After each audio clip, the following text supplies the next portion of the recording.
muito boa noite, certo? Queria começar dizendo, primeiramente, que é um grande prazer, certo? Uma satisfação muito grande estar aqui com vocês. Minha câmera caindo aqui, viu? Mas já vai voltar. Eu estou aqui fora hoje. Toda vida que eu estou aqui fora, eu tenho que ter cuidado, porque tem um vento. Mas vai dar certo. Da outra vez que eu dei aula, só teve uma vez que eu dei aula aqui fora. Foi, inclusive, para a turma da tarde. O meu celular caiu 18 vezes quando eu estava dando aula, eu acho, mas vai dar certo. E também eu fico querendo falar e gesticular, eu acabo batendo aqui na mesa. Mas, como eu estava dizendo, é um prazer enorme estar aqui, certo? Porque eu acho que se vocês se dispuseram a numa sexta-feira à noite, né, já estarem aqui, é porque, de fato, estão interessados em ter um a mais, digamos assim, um conteúdo a mais em relação ao Enem, certo? Eu vou baixar a minha câmera um pouquinho, porque eu estou achando que está muito alta, certo? Espera só um pouco, peraí.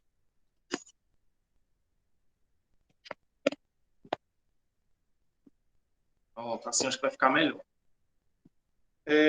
Então, é um prazer enorme, certo? Sejam todos bem-vindos, todos e todas, muito, né? Realmente, a gente tem aqui aproximadamente 13 pessoas, se eu não me engano, 13 ou 14 pessoas, né? E queria dizer que é um grande prazer mesmo estar aqui. E aí, eu trouxe hoje aqui um negócio que eu acho que interessa a todo mundo, né? Que vai fazer o Enem, que é o seguinte: quando a gente fala em português, especificamente, o que mais cai, o conteúdo que mais cai, quais são os conteúdos que mais caem em português no Enem, certo? Aí eu fiz um recorte aqui para a gente explicar melhor, certo? O recorte que eu fiz foi o seguinte: o que mais cai no Enem em literatura, certo? Por quê? A gente tem um tempo, é um tempo limitado, não teria como eu falar aqui durante tanto tempo assim sobre o que cai mais em português de um modo geral. Então, eu vou falar hoje sobre literatura. Depois eu posso até falar sobre outros aspectos, né? Mas hoje, especificamente, eu vou falar sobre literatura. O que mais cai em literatura no Enem? Primeira coisa, que eu acho que deve ser dito até antes da gente começar aqui. Eu imagino que algumas pessoas aqui já fizeram Enem alguma vez. Se você fez o Enem, você viu isso. Se você fez, você vai ver quando você fizer, ou se você quiser, você pode pegar provas antigas do Enem e analisar, que você vai perceber isso. O Enem é uma prova de leitura, certo? Então, o conteúdo gramatical que a gente costuma estudar em português, ele é pouco abordado no Enem, certo? Por exemplo, esse ano mesmo, eu estou vendo algumas pessoas aqui um pouco diferentes. Talvez tenha gente que não seja mais aluno, certo? Mas, de qualquer forma, sem problema. Ou pode ser que é porque eu não estou reconhecendo, que eu não fiz todo mundo também. Mas, enfim, Tem muita gente esse ano... Hã? exatas. Tem muita gente que é do segundo ano e vai fazer, por experiência. Pronto, ótimo. Então, assim, quem está no terceiro ano estudou, por exemplo, esse ano, concordância verbal. Quem está no segundo ano está estudando substantivo, adjetivo, esse conteúdo mais gramatical. Esse conteúdo vai cair no Enem com essa linguagem, não. Certo? Você não vai encontrar lá, por exemplo, uma questão de concordância verbal. Você não vai encontrar lá uma questão de adjetivo que pergunte, por exemplo, o plural de um adjetivo composto. Você não vai encontrar lá, por exemplo, um conteúdo de gramática que peça alguma coisa sobre substantivo. Você não vai encontrar esse tipo de questão no Enem, certo? Ah, professor, então quer dizer que a gente estuda meio que de graça, é isso? Não, óbvio que não. A gente não estuda só para o Enem. Estuda para outras coisas também. E, por exemplo, no caso de quem está no terceiro ano, que estuda concordância verbal. Concordância verbal serve na hora que você está fazendo a sua redação do Enem, para você não errar a concordância. Você saber como é que faz o plural de substantivos compostos, que é uma coisa mais complicada, precisa na hora que você vai escrever também, né? Então, não é só para a prova de português do Enem que a gente estuda português na escola, é para outra série de coisas. Então, é uma prova de leitura. O que que tem no Enem, principalmente? Textos, interpretação de textos, certo? É isso que você vai encontrar. Praticamente toda questão, um texto, certo? Questões longas, textos longos, às vezes. Então, é uma prova de leitura. Ou seja, você precisa, é a primeira dica, antes mesmo de entrar no o que que vai cair. Você precisa se concentrar na leitura, certo? O que é um difícil, porque é uma prova longa, que precisa de muito tempo para você fazer as questões, o tempo é extremamente limitado, se você realmente fizer as questões, você termina bem apertado, né? Então o tempo é um tempo bem limitado. Você precisa de aproximadamente 3 minutos para fazer cada questão, e esse tempo é um tempo muito curto, certo? Então, você precisa se concentrar na leitura, né? Mesmo sendo com um tempo muito curto. Você precisa prestar muita atenção no que você está lendo. E uma dica que eu costumo sempre dar é a seguinte, e aí isso não vale só para a prova de português, não, vale para todas as provas. Primeiro você lê a pergunta, depois você lê o texto. Por que isso? Porque quando você vai ler a pergunta primeiro, você vai ler o texto procurando a resposta do que está sendo perguntado. Quando você primeiro lê o texto e depois vai ler a questão, muitas vezes, o que que acontece? Você chega lá na questão e diz assim, eu vi isso no texto, mas eu não me lembro agora exatamente como é. Aí volta para ler o texto de novo. Então, o melhor é você primeiro ler a pergunta e depois você vai ler o texto. E aí você vai focado em buscar a resposta, certo? Porque, como eu disse, é uma prova que precisa de muita leitura e que tem muito pouco tempo. Então, você tem que agir de forma estratégica, muito estratégica, certo? Outra coisa também importante, a prova do Enem, eu acho que vocês sabem disso, ela não é organizada de um modo que eu acerto, por exemplo, 10 questões, eu tenho tantos pontos. Fulano acerta 12 questões, tem mais pontos do que eu. Esse aqui acerta 13, tem mais pontos do que o que acertou 12 e mais pontos do que o que acertou 10. A prova do Enem não funciona assim, certo? A prova do Enem, a nota dela é calculada através de um sistema chamado teoria de resposta ao item.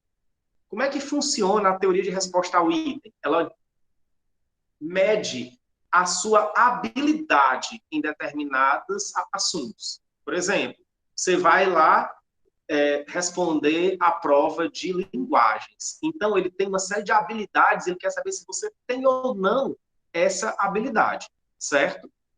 Então, ele precisa fazer alguns cálculos.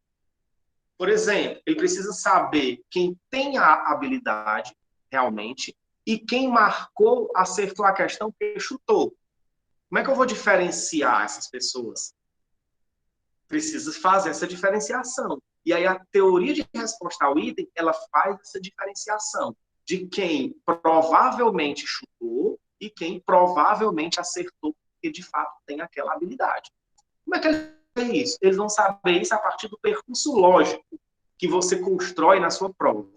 Exemplo, da mesma habilidade, a gente encontra algumas questões que são fáceis e algumas questões que são médias e questões que são difíceis, certo? Se você acerta a fácil, acerta a média e erra a difícil, tudo bem, acontece. Agora, se você acerta a difícil, erra a média e erra a fácil, aí ele começa a que existe uma probabilidade de você ter acertado aquela questão difícil que você chutou. Aí o que é que vai acontecer? Você vai ter, digamos assim, uma pontuação em relação àquele acerto. Só que a sua pontuação ela acaba sendo menor. E isso é calibrado ao longo da prova, certo? Ele vai vendo como é que são esses seus acertos.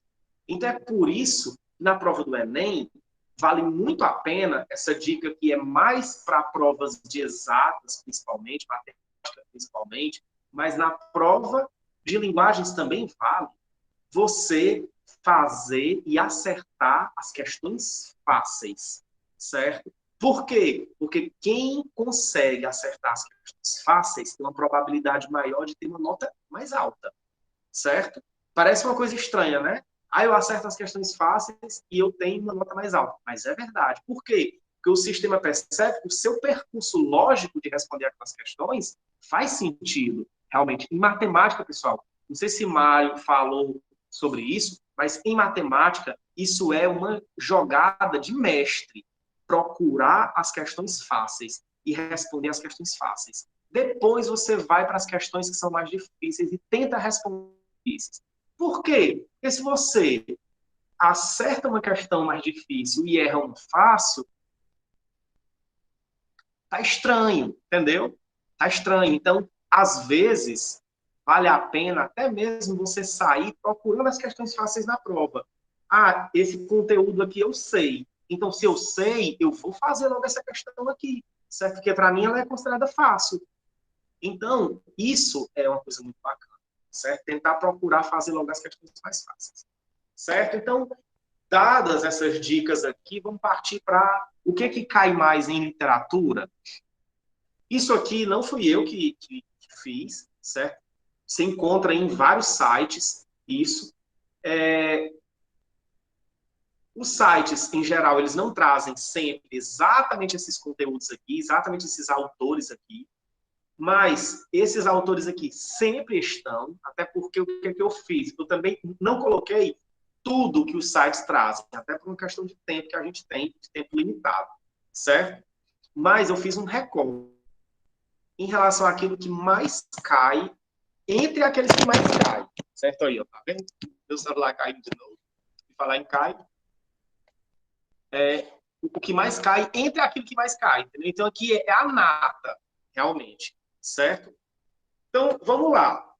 A primeira coisa, Machado de Assis, certo? Machado de Assis é presença quase certa nas provas do Enem. Dificilmente você tem uma prova do Enem que não tenha lá um texto de Machado de Assis. É muito raro. A maioria das provas de Enem tem lá um texto de Machado de Assis, certo? Professor, eu conhecendo Machado de Assis, conhecendo a obra dele, eu vou acertar essa questão? Com certeza? Não necessariamente. Por que não necessariamente? Porque muitas vezes é uma questão de interpretação de texto. Então, é daquele texto de Machado de Assis. Porém, se você sabe quem é Machado de Assis, conhece um pouco a obra de Machado de Assis, estudou Machado de Assis na escola da melhor forma possível, você tem uma chance a mais. Porque quando você lê um texto de Machado de Assis, já vem uma série de informações na sua cabeça, certo? O pessoal do segundo ano tem uma paciênciazinha aí que vocês vão já estudar Machado de Assis. Vocês não estudaram ainda, porque nós estamos no romantismo ainda, certo? Mas a próxima escola literária é exatamente o realismo. Então, vocês vão estudar Machado de Assis. O pessoal do terceiro ano estudou ano passado. Mas vamos relembrar aqui. Pessoal, como eu disse, o tempo é curto, não tem como a gente explorar Machado de Assis aqui até dar um mandou, mas a gente dá aquela relembrada. E aí o principal, terminou aqui, você de fato está interessado em fazer um bom Enem, então vamos fazer o seguinte, vamos dar uma estudadazinha nisso, pega esses autores aqui, vamos dar uma olhada nesses autores aqui. O pessoal do terceiro ano, principalmente, vai ver que modernismo é uma das coisas que mais cai no Enem. E a gente agora estudando modernismo. Olha aí, coisa boa. Então vamos dar uma focada nisso, porque a gente sabe que isso aí é realmente algo que vai estar muito presente no Enem, certo? Então, é legal. Machado de Assis, então, o que é Machado de Assis? Primeiro, principal autor do realismo brasileiro. Machado de Assis é presença quase certa no Exame Nacional do Ensino Médio. Uma dica aí sobre Machado de Assis. É um autor que retrata o Brasil lá do século XIX, numa perspectiva mais crítica e muitas vezes irônica. Machado de Assis é um autor do realismo. O realismo, vamos relembrar aqui, ele se contrapõe ao romantismo. Primeiro, o romantismo, que é a primeira escola literária brasileira, realmente, porque éramos um país independente nesse período. O romantismo começa em 1836, certo? E aí o romantismo é aquela coisa da idealização, as paixões, os amores muito exagerados e muito idealizados, a idealização da pátria, o Brasil como um grande país, aquela coisa toda, a natureza, aquela coisa exuberante, aquela coisa meio deslumbrada. O romantismo é isso, é um certo deslumbramento com tudo. O realismo, como o próprio nome já está dizendo, ele vem trazer a realidade, vem trazer, digamos assim, os pés para o chão e dizer assim, calma, porque existe esse amor, mas existe também a traição. A Machado de Assis, por exemplo, é um autor que escreve muito sobre traição, muito sobre adultério. Tem muitos contos sobre adultério, romances sobre adultério, sobre traição, sobre casamentos que se acabam e tudo mais. E aí fica a dica aqui de Dom Casmurro, que é um romance de Machado de Assis, que trata da questão sobre uma suposta traição, que a gente lê o livro e acaba não sabendo se aquela traição realmente aconteceu ou não, certo? Porque quem narra a história é o cara que supostamente foi traído, então a gente não sabe se realmente ele foi traído ou se na verdade aquilo ali não é uma coisa que ele alimenta, um ciúme doentio que ele alimenta. Então é um livro fantástico, muito interessante, Dom Casmurro, certo? Então tá aí um exemplo de obra de Machado de Assis.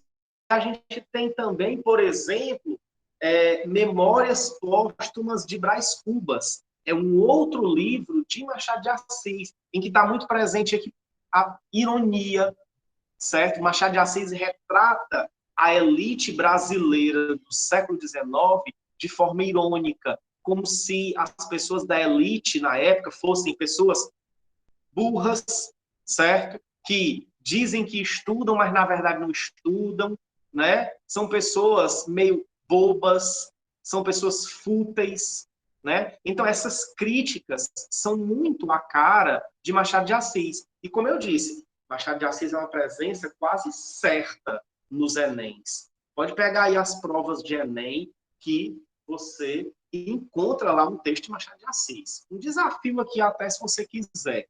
Terminou aqui a nossa aula, se você, como eu disse, você está realmente empenhado em estudar mesmo, pode ser hoje ou pode ser depois, em outra hora que você queira,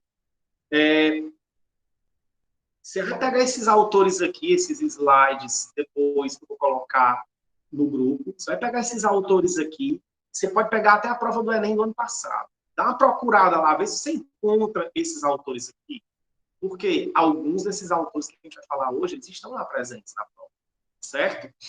Então, Machado de Assis é uma presença quase certa em Enem, né? Vamos lá estudar um pouquinho mais sobre Machado de Assis, pessoal, segundo ano, saber que daqui a pouco nós vamos estudar realismo e falaremos sobre Machado de Assis, atenção para esse autor. O pessoal do terceiro ano já estudou sobre Machado de Assis, então vamos aí relembrar, certo?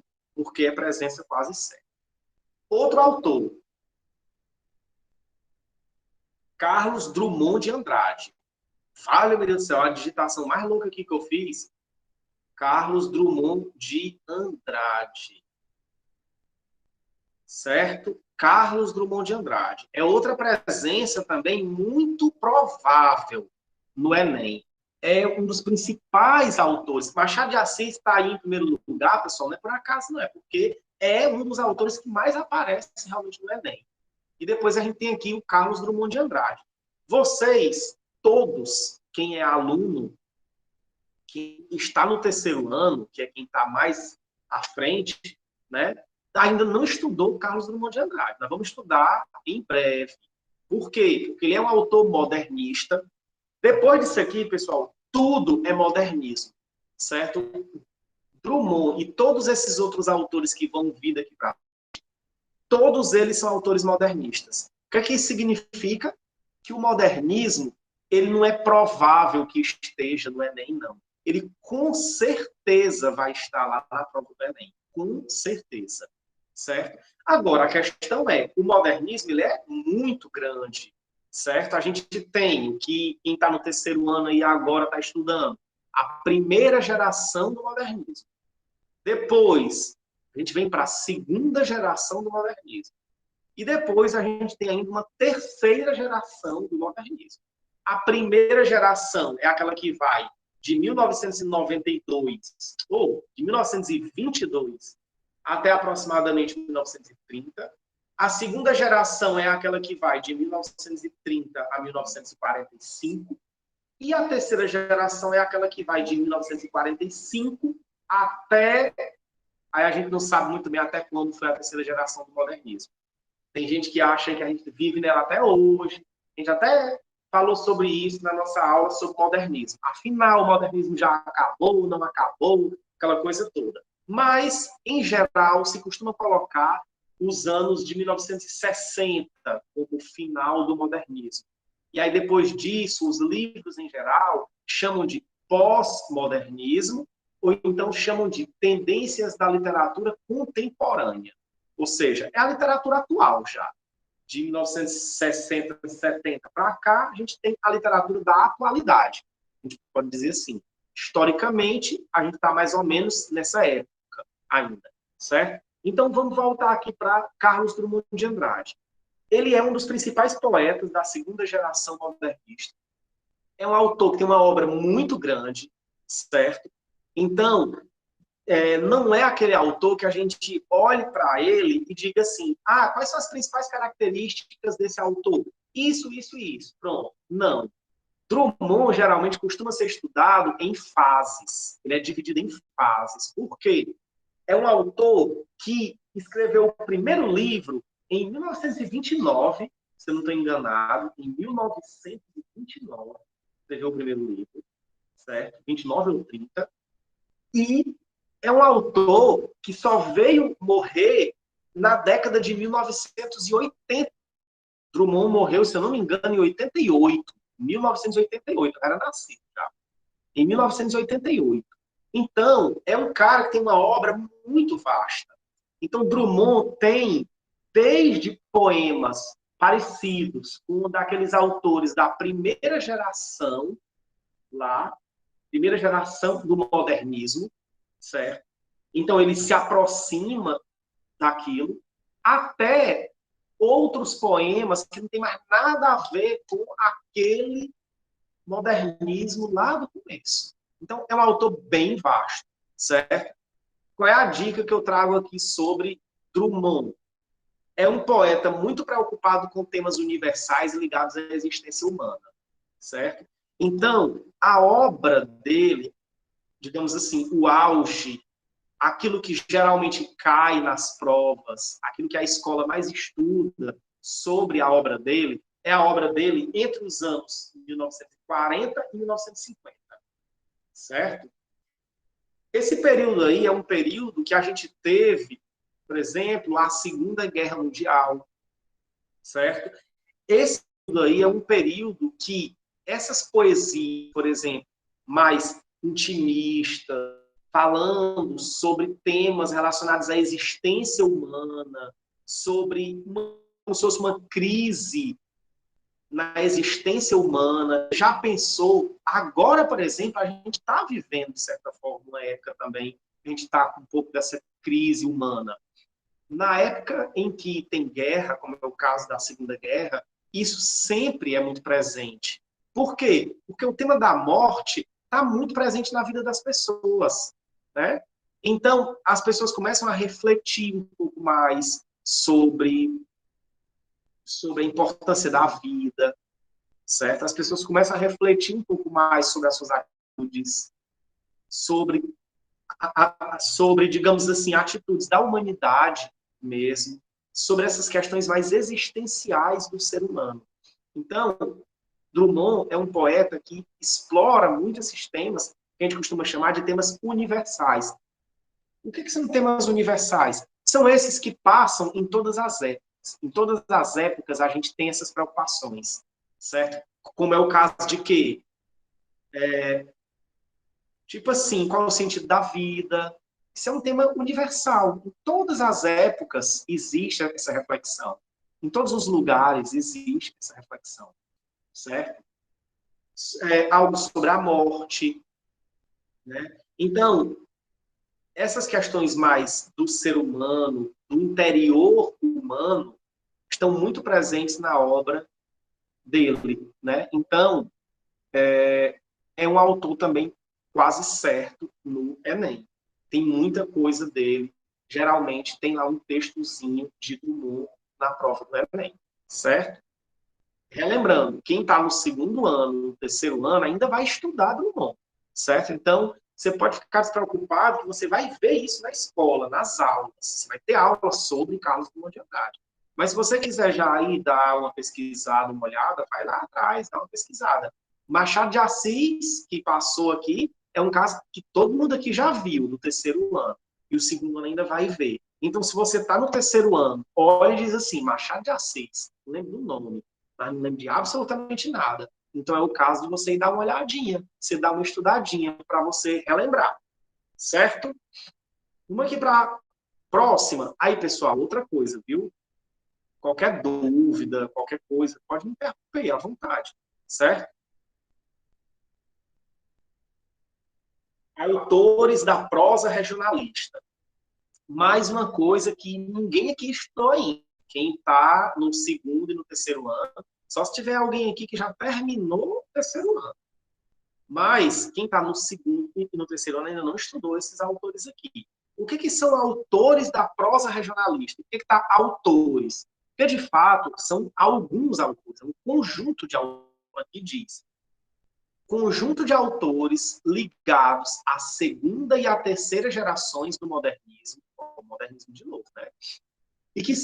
E que trabalham muito com a temática regional, principalmente o Nordeste. Então, esses autores são autores, em sua maioria, nordestinos, certo? E que vão retratar os problemas sociais, principalmente a questão da seca, mas não só a questão da seca, os problemas sociais, sobretudo do Nordeste. Esses autores, eles escreveram a literatura deles em que época? Eles são da segunda geração do modernismo. E tem um autor aqui que é da terceira. Então, são autores que escreveram entre 1930 e 1945, certo? Esses autores, a maioria, estão aí nessa faixa de tempo. Escreveram entre 1930 e 1945. Eles são autores de prosa, ao contrário, por exemplo, do autor anterior, que era um poeta, certo? Então, Drummond é dessa mesma época aqui. A diferença é que ele era poeta. Esses autores aqui são autores de prosa. Então, eles escrevem romances. Não é à toa que esses autores aqui, com exceção desse último autor, João Guimarães Rosa, esses outros autores, todos eles fazem parte de um grupo que as pessoas costumam chamar de romance regionalista de 30. Por que romance regionalista? Porque são autores que escrevem romances com uma pegada regionalista, ou seja, vão principalmente falar de uma determinada região do país, principalmente o Nordeste, mas não só. E por que de 30? Porque são autores que começaram a escrever na década de 1930. Porque é exatamente de 1930 a 1945. Né?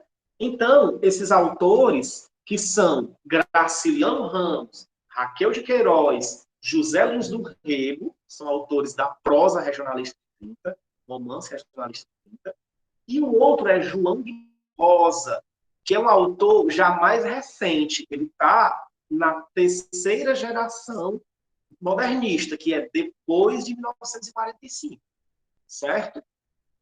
mas também vai ter essa mesma ideia do regionalista, certo? De pegar uma determinada região e falar sobre aquela região, contar uma história que, de alguma forma, envolva aspectos daquela determinada região. Como eu disse, é principalmente o Nordeste. Graciliano Ramos, Raquel de Queiroz e José Lins do Rego, os três são autores nordestinos. João Guimarães Rosa é um autor mineiro, ele é de Minas Gerais. Porém, Minas Gerais, mais ao norte, ele é muito parecido com o Nordeste, certo? Por quê? Porque faz ali fronteira com a Bahia. Então ainda está muito próximo daquilo que é o Nordeste. Então tem seca, do mesmo jeito que tem no Nordeste, certo? É um ambiente meio sertão, muito parecido com o que é o interior do Nordeste. E ele é exatamente dessa região. E a principal obra dele se chama Grande Sertão Veredas. É uma obra que retrata exatamente esse lugar, o norte de Minas, certo? Que é sertão também. Por isso que inclusive, o próprio título é Grande Sertão Veredas, o título dessa obra. Pessoal, esse livro, eu acho que vale a pena até que a gente comente aqui, é um livro muito interessante, muito interessante. É um dos livros mais importantes da literatura brasileira de todos os tempos. Certo? É um romance, e esse romance conta a história de um sujeito chamado Riobaldo, certo? Riobaldo, ele é um ex-cangaceiro, vamos dizer assim, um ex-capanga de um cara lá. Ele era como se fosse uma espécie de pistoleiro. Pronto. E as pessoas contratavam ele para matar a gente e tudo mais, as pessoas ricas, né? E esse romance é uma história contada em primeira pessoa, ou seja, é o próprio Riobaldo contando a história, certo? A linguagem desse romance é uma linguagem bem diferente mesmo. Eu tenho certeza que se você pegar Grande Sertão Veredas para ler, você vai dizer assim, eu nunca vi nenhum livro escrito dessa forma aqui. Porque, de fato, é muito diferente a linguagem que é utilizada. Por quê? O João Guimarães Rosa, ele queria que a linguagem fosse a linguagem mais parecida com o jeito de falar das pessoas, realmente, do sertão, lá do interior de Minas Gerais.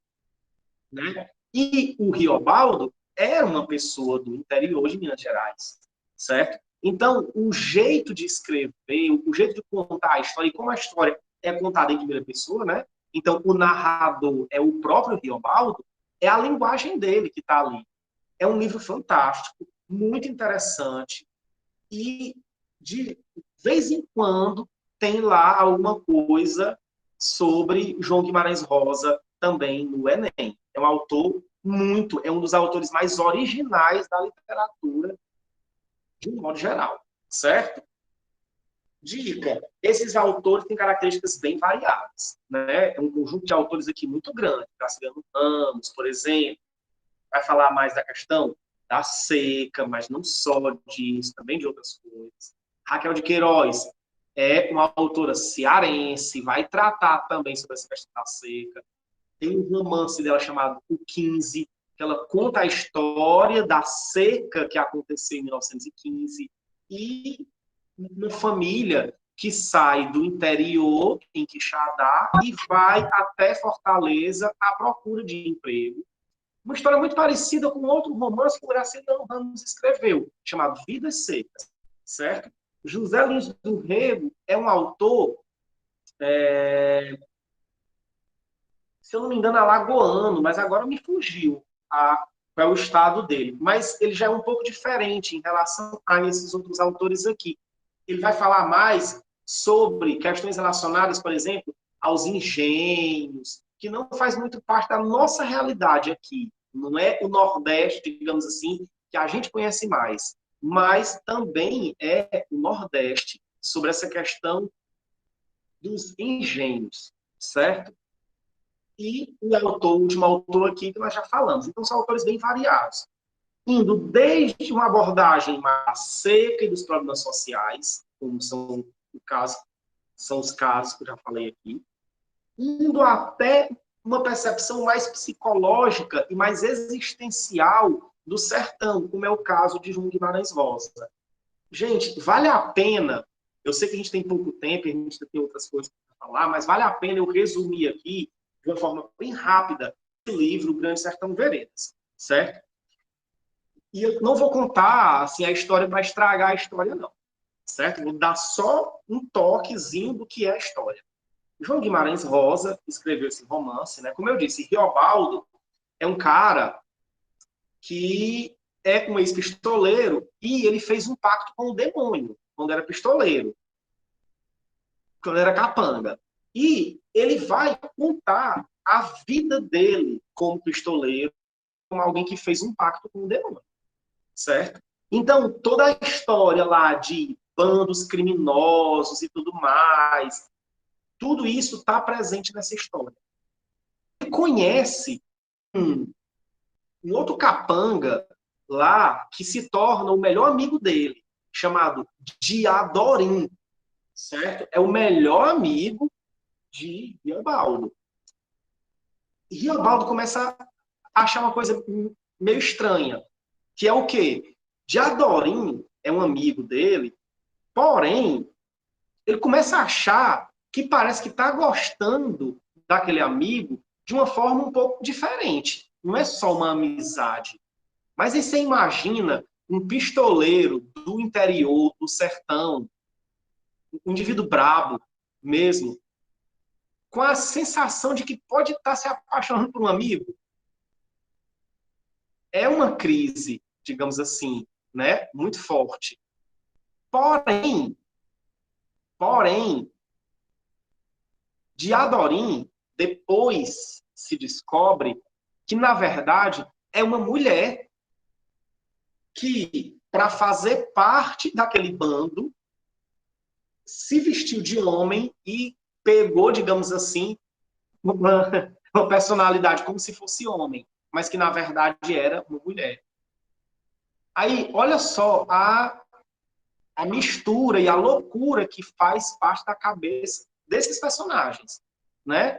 Um cara que parece que se apaixona por outro cara, mas que na verdade ele percebe depois, ele descobre depois, em um certo contexto até, que na verdade não é um cara, é uma mulher.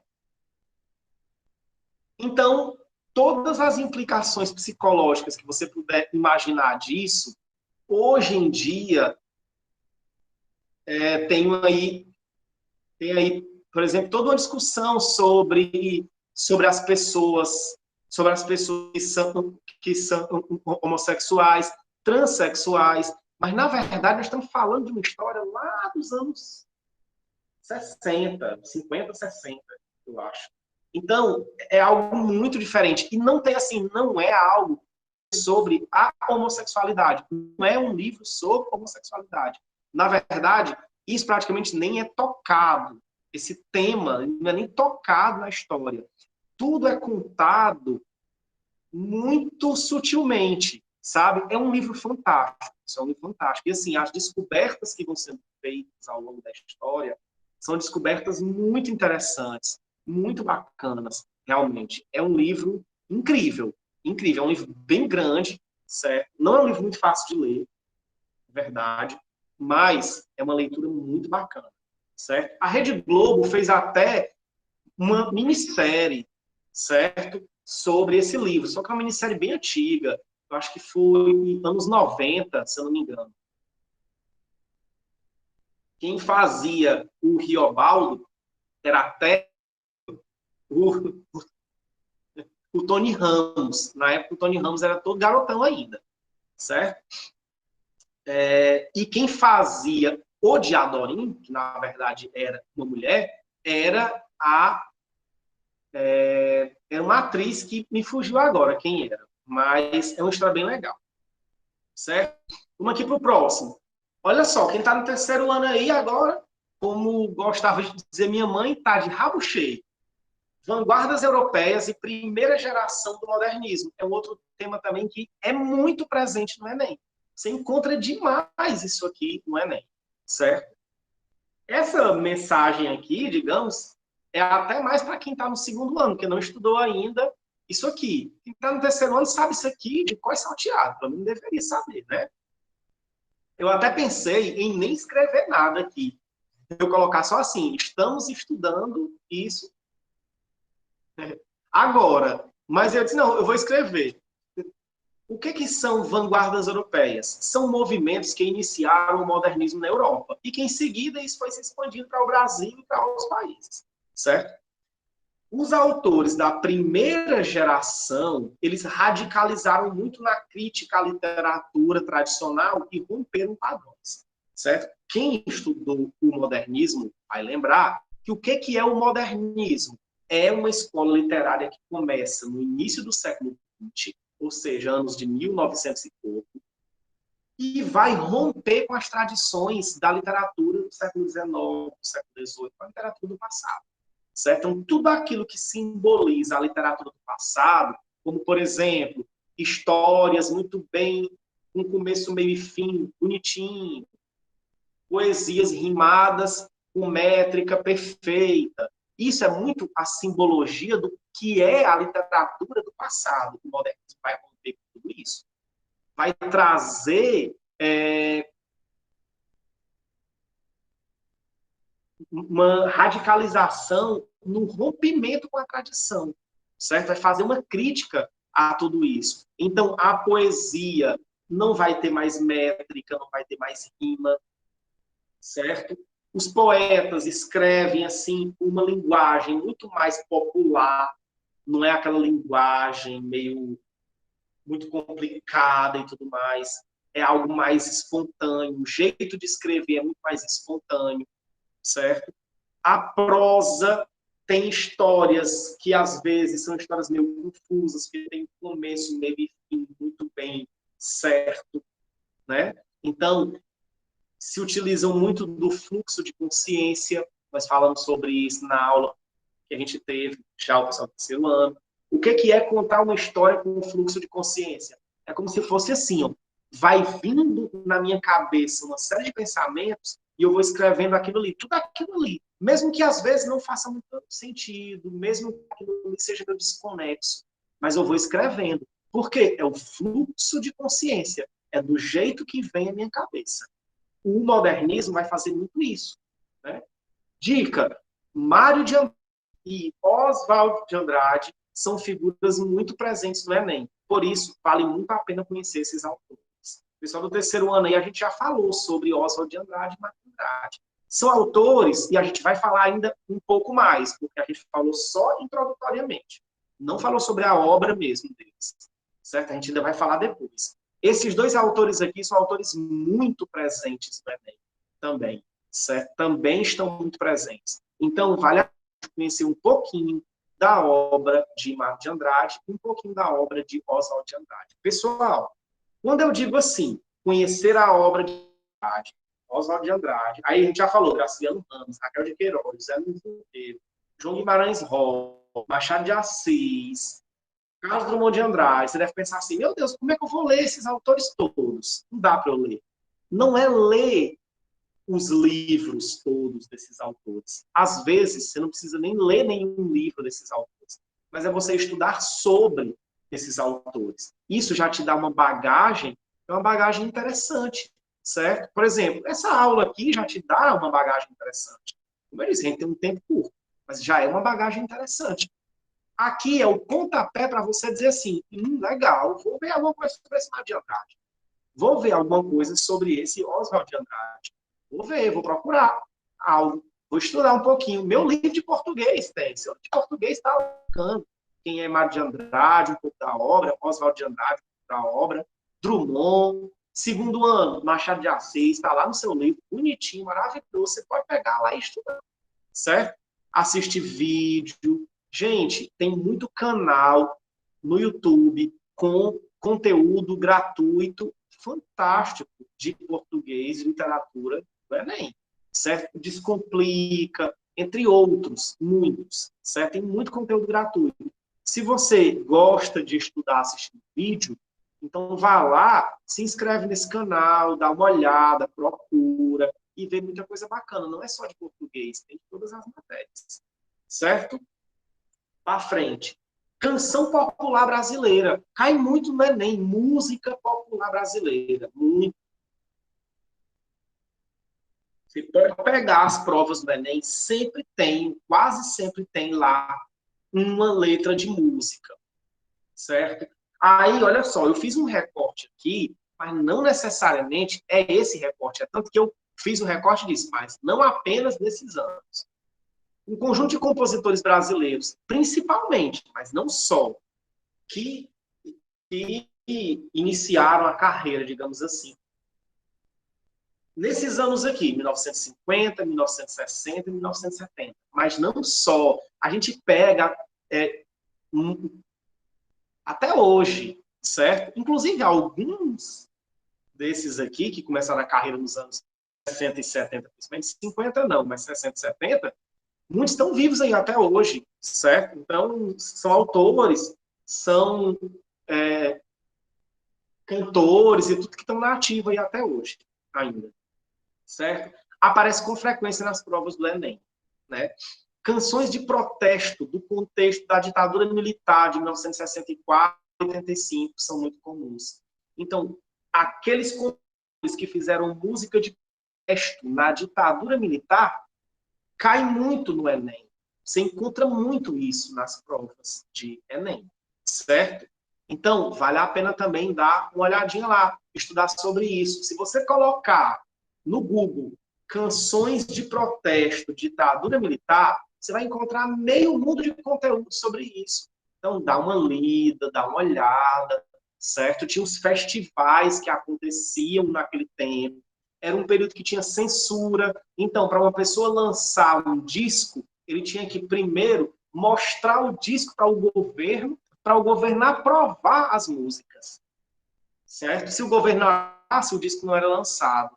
Por exemplo, tem um cantor que está escrito aqui, até Chico Buarque, que foi censurado várias vezes. Ele foi tão censurado que ele chegou a lançar um disco com outro nome, que não era com o nome dele, que era com um nome chamado Linda Adelaide, certo? Por quê? Se colocasse o nome Chico Buarque lá, automaticamente o governo censurava e não deixava que aquele disco fosse lançado, né? Porque sabia que era música de protesto. Por quê? A música de protesto, ela foi muito inteligente. O que eles fizeram? Como tinha censura, eles faziam a música de um jeito que não parecia que era protesto. Mas quando você ia ver, por trás ali tinha um protesto, certo? E aí, essas figuras aqui, como eu disse, o Chico Buarque, por exemplo, chegou uma época que o governo já não aceitava mais. Qualquer música de Chico Buarque era censurada. Porque tinha o nome lá, Chico Buarque, era censurada, né? Porque os censores, que era quem fazia essa análise, eles já pensavam assim, aqui deve ter algum protesto, nós não estamos percebendo, mas quando a música for lançada, todo mundo vai sacar que é um protesto. Então, nós não vamos deixar essa música passar. Tinha músicas que pareciam que era de amor, mas na verdade era um protesto, entendeu? Por exemplo, tem uma música dele que diz assim, apesar de você, amanhã há de ser um dia. Parece que você está falando com uma pessoa, tipo assim, a música toda lá dá a entender que você está se referindo a uma mulher que está fazendo um homem sofrer. E aí você, homem, está dizendo para a mulher, apesar de você, amanhã há de ser outro dia e eu vou superar isso. Ele não está falando de mulher coisa nenhuma. Ali, na verdade, era uma crítica à ditadura. O você ali era a ditadura, né? Aí só depois foi que eles vieram perceber isso. E essa música passou e não foi censurada. Então, por isso que chegou uma época que eles já censuravam tudo de alguns cantores, né? Então, dica, conheça Chico Buarque, Caetano Veloso, Mutantes, Novos Baianos, etc. Por que eu coloquei esses aqui? Porque são cantores e grupos, bandas, que talvez até vocês já tenham ouvido falar, você não conhece muito bem, só já ouviu falar, né? Então, vale a pena você dar uma olhada. Eu não coloquei aqui inúmeros outros mais atuais, porque eu sei que vocês já vão conhecer um pouco melhor. Mas também cai muita gente da atualidade mesmo, certo? Então, é muito bacana. Aí, olha só, uma outra dica, diz assim, vale a pena estudar um pouco sobre tropicalismo. O que era o tropicalismo? Tropicalismo foi um movimento cultural que aconteceu no Brasil aproximadamente em 1968, certo? Começando ali em 1968, certo? Caetano Veloso, Gilberto Gil, que são nomes que estão aí até hoje, certo? Fazem parte desse movimento chamado tropicalismo. O Brasil é um país tropical, a gente já sabe, por isso o nome tropicalismo, porque era algo tipicamente brasileiro. Qual era a ideia deles? O pessoal do terceiro ano agora vai se identificar com isso, porque eu falei sobre isso recentemente numa aula sobre modernismo no terceiro ano. Eu falei sobre a história da antropofagia que os modernistas tinham, que era aquela ideia de que eles iam pegar as vanguardas europeias, que eram de fora, iam trazer para a realidade brasileira, iam adaptar a realidade do Brasil. Isso era a antropofagia. Porque, ao pé da letra, o que significa antropofagia? Significa você se alimentar de carne humana. Era um ritual que algumas tribos indígenas faziam, certo? Aqui, no tempo que os portugueses chegaram aqui, algumas tribos faziam esse ritual chamado de antropofagia, que era capturar um guerreiro inimigo e se alimentar da carne desse guerreiro, porque acreditava que tudo que o guerreiro tinha de bom passava para aquelas pessoas que comessem a carne. Aí lá no modernismo, o pessoal pegou isso aí de um jeito metafórico, claro, né? Não tinha mais nada a ver com comer carne de ninguém. Era com um jeito metafórico, um sentido metafórico, de dizer assim, ó, nós vamos aproveitar o que vem de fora, vamos adaptar para a nossa realidade aqui, vamos fazer disso algo brasileiro. Isso os modernistas lá do começo. O que os tropicalistas fizeram?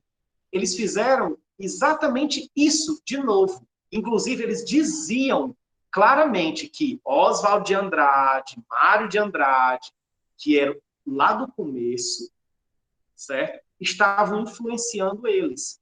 O que eles fizeram? Eles pegaram o rock, que é um estilo que não é brasileiro, e trouxeram para cá e adaptaram para a música brasileira, né?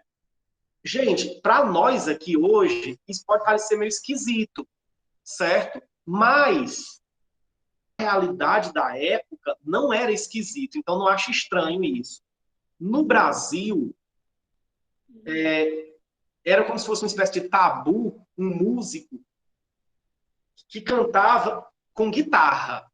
Por quê? Porque a guitarra era considerada como um instrumento estrangeiro, né? E que não era legal você fazer música brasileira com guitarra.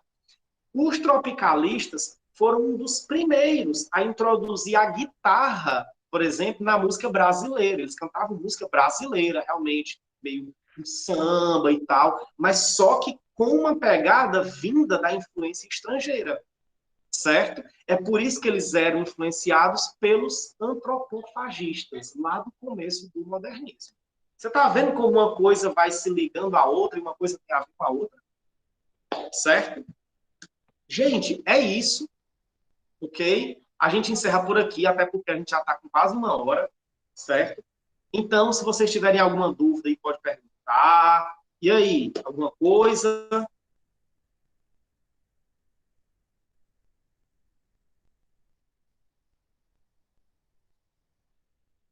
Não? Se não tiver, a gente vai encerrando, certo? Ó, isso aqui, pessoal, como eu estou dizendo, isso aqui é ouro, certo? Esse conteúdo aqui é ouro. É muita coisa aqui, muita coisa, muita coisa. Então, isso aqui não é uma coisa que você vai estudar de hoje para amanhã, não. É muita coisa para estudar, realmente. Eu resumi isso aqui em slide, né? Então, parece que é pouco, mas é muita coisa. Mas vale a pena você ter alguns temas desse e assim, hoje eu vou estudar sobre isso, ou essa semana eu vou estudar sobre isso, porque a probabilidade de cair alguma coisa dessa no Enem é muito grande, certo? Então, gente, foi um grande, grande, grande prazer estar aqui, sem brincadeira mesmo, eu digo isso sem brincadeira, foi um grande prazer mesmo. Se não fosse um prazer, eu não estaria aqui hoje, sexta-feira à noite, com vocês, certo?